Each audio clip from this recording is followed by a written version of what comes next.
It's 11 p.m. on a Tuesday. You pull up your brokerage app for the 100th time this month. You've been diligently putting away $500 every single month, right? But you stare at the balance, and this dark thought hits you. You ask yourself, is this even doing anything? Okay, let's dive into this, because here is a wild twist that nobody tells you. If your investments feel like a total scam right now, they're actually working perfectly. You see, compound interest isn't just this one smooth ride that you experience all at once. Honestly, the single most expensive emotion in finance is feeling like your discipline is a scam. People don't die broke because they didn't earn enough money during their careers. No, they fail because they pull the plug right when the system is deliberately designed to look pointless. And this happens because compounding actually has 7 distinct levels. The problem? Almost everyone quits before the magic even happens. It all starts at level 1, what we call the 0 year. This is the foundational phase of compounding, and mathematically, it looks indistinguishable from dirt. Let's look at Casey. She sets up an automatic, completely boring transfer of $500 a month into a basic index fund. She waits a full year, feeling incredibly responsible about her new adult habits.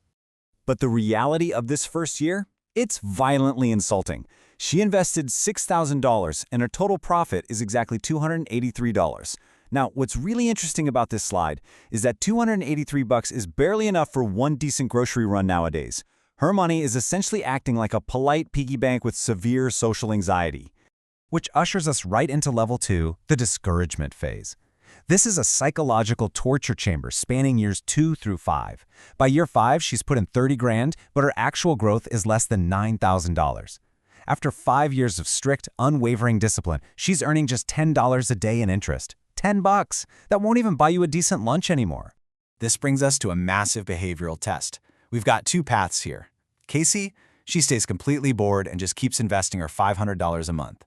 But her coworker, Jake, he breaks under the psychological pressure. He looks at his $30,000 balance, decides the math is a total lie, and cashes out to buy a new truck.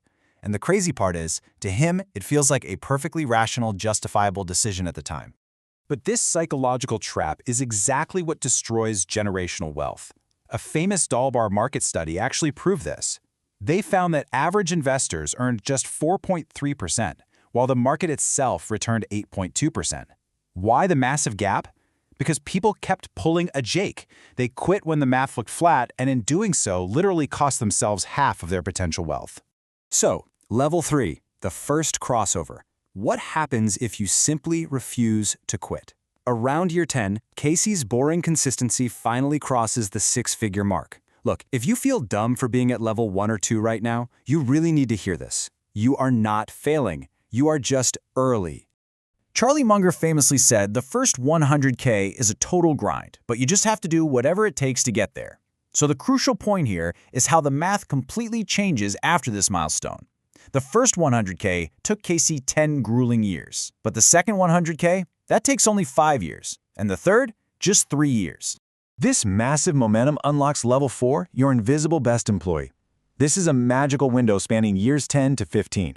Casey's portfolio has now become her hardest worker. In year 15 alone, her account grows by $22,000 just from compounding. Her money is literally making more money than she is actively saving from her salary. It never sleeps, it never takes PTO, and it never complains. And this brilliantly illustrates what happens at year 20. This is the ultimate tipping point of level 5. Her balance is nearly $380,000, but get this, she only contributed $120,000 of that.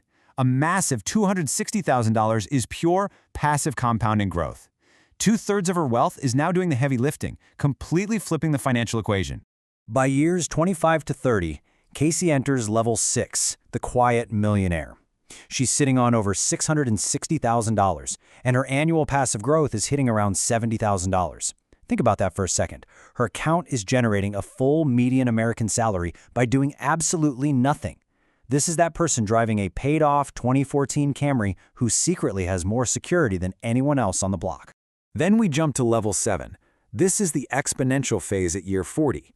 Her account is now pulling in $866 every single day. That's the exact equivalent of what a plumber charges for a weekend emergency shift, except her portfolio is doing this shift for her every single day while she sleeps. Let's move to this table and see how this builds out over a lifetime, because the math gets, honestly, terrifying. At age 63, Casey has over $3.1 million. Jake, who finally started investing again later in life, has just $48,000. Here is the brutal mid-twist of this whole explainer. That shiny new truck Jake bought back in level 2? It actually cost him over $3 million. Let's talk about the true, brutal cost of delay here. If Casey had waited just 10 years to start investing, starting at 33 instead of 23, her final balance would be $1.1 million instead of $3.1 million. Waiting a single decade would have mathematically cost her exactly $2 million. So why does this happen? What's the root cause here? It's because the early years, the ones that feel the most painfully stagnant, are mathematically your most valuable. A single dollar invested at age 22 has time to double and double again, growing 45 times over. But a dollar invested at 42, it barely has time to double twice. The system strictly requires a massive runway to actually take off. Which brings us to the core philosophy here. Wealth is simply the psychological act of ignoring your money for 20 years. Winning this game doesn't require high intelligence, and it definitely doesn't require stock-picking skills.